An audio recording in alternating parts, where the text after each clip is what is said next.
有没有很重？有。为什么很重？它有没有办法像刚才那个木头屋一样盖在半空中？没有，它很重啊。第二个，它有没有很坚固？有没有？没有回答都不要说。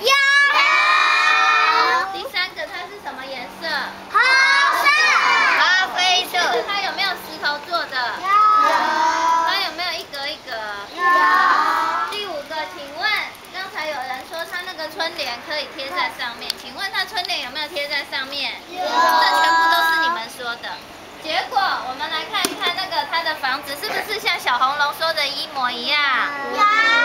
是不是？是。请问它屋顶是斜斜的还是直直的？斜的。好，这就是我们古代画的。可是我们有没有看到烟囱啊？没有。好，没有。等一下回去，小红龙要画这个3只小猪的房子。不喜欢烟囱。